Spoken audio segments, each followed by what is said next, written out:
नमस्कार, स्वागत है आपका हमारे चैनल पर। आज हम 9 जुलाई को आने वाले Laser Power and Infra IPO की बात करने वाले हैं। 9 जुलाई से एक दिन पहले 8 जुलाई को कुसुमगर आईपीओ आ रहा है और कुसुमगर आईपीओ से जबरदस्त लिस्टिंग गेन मिलने की उम्मीद है। मैंने कुसुमगर आईपीओ के रिव्यू का वीडियो ऑलरेडी बना दिया है।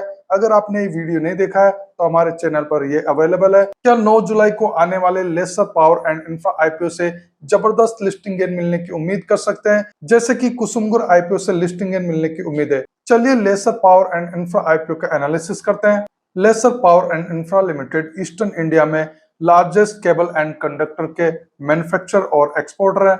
ये medium voltage and low voltage power cables, aerial bunched cables, control cables, instrumentation cables, aluminium rods, aluminium alloy rods, armour rods and conductor का मैन्युफैक्चरिंग करते हैं। इनके प्रोडक्ट्स लेसर ब्रांड से जाने जाते हैं।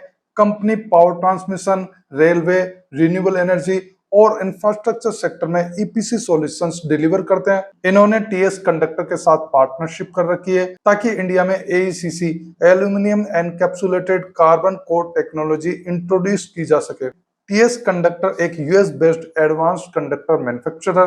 कंपनी के गवर्नमेंट एंड प्राइवेट दोनों टाइप के क्लाइंट्स है। ONGC, Power Grid, Indian Railways, BHEL. Private clients में Tata steel, Tata power, Tata project, Adani, Larsen and Toubro, Jindal steel and power है।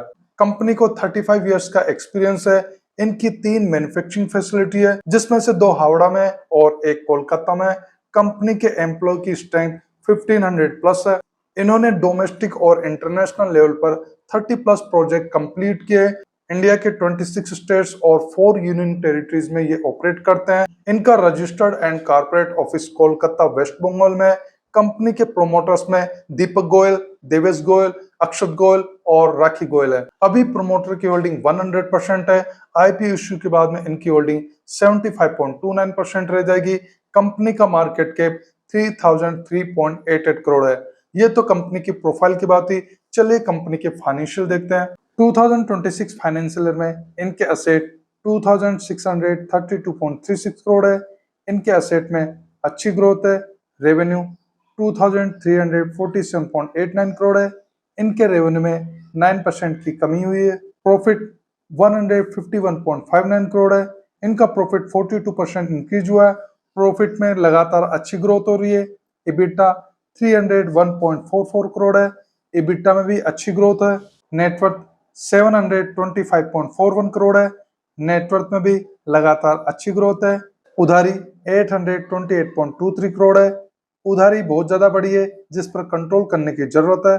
केपीए वैल्यू की बात करें तो आरओई 23.32% है। आरओई ठीक है।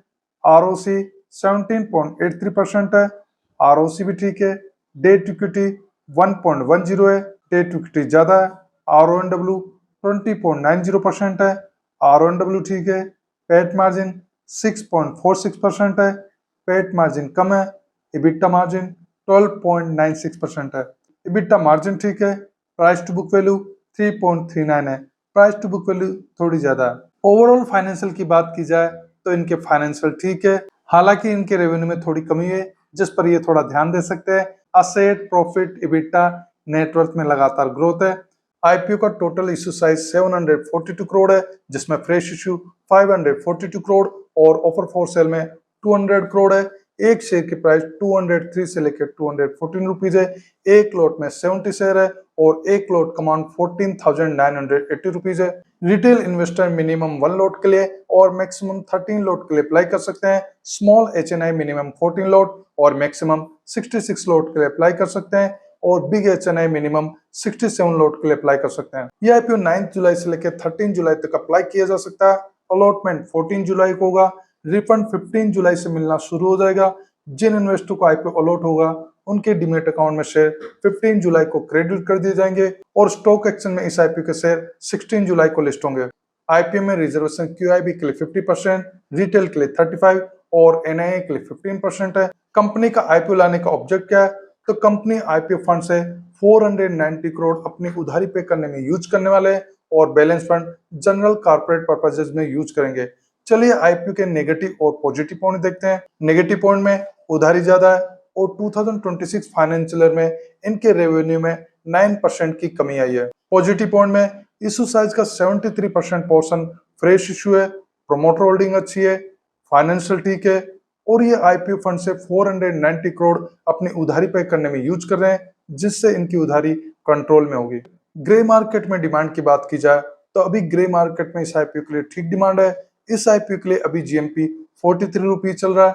इसके अकॉर्डिंग लिस्टिंग एंड 20.09% हो सकता है और एक लॉट का प्रॉफिट 3010 रुपीज के अराउंड हो सकता है। चलिए आईपीओ को समराइज करते हैं। ओवरऑल आईपीओ की बात की जाए तो इन्होंने इशू साइज का मैक्सिमम पोर्शन फ्रेश इशू में रखा है। इनकी उधारी ज्यादा है, लेकिन आईपीओ फंड का मैक्सिमम यूज ये अपनी उधारी पे करने में यूज कर रहे हैं, जिनसे इनकी उधारी कंट्रोल में हो जाएगी। आईपीओ में वैल्यूएशन ठीक ठाक है। आने वाले दिनों में ग्रे मार्केट में इस आईपीओ के लिए और डिमांड बढ़ सकती है। पर्सनली आईपीओ मुझे अप्लाई करने के लिए अच्छा लग रहा है। इस आईपीओ को आप अप्लाई कर रहे हैं या अवॉइड कर रहे हैं, कमेंट सेक्शन में बता सकते हैं। इस आईपीओ का और अपडेट आपको 8 जुलाई से मेरी यूट्यूब चैनल पर पोस्ट में और व्हाट्सएप चैनल में मिलता रहेगा। व्हाट्सएप चैनल का लिंक डिस्क्रिप्शन में दिया गया है। इस वीडियो को लाइक कीजिए, शेयर कीजिए। अगर आप हमारे चैनल पर नए हैं तो चैनल को सब्सक्राइब कर लीजिए।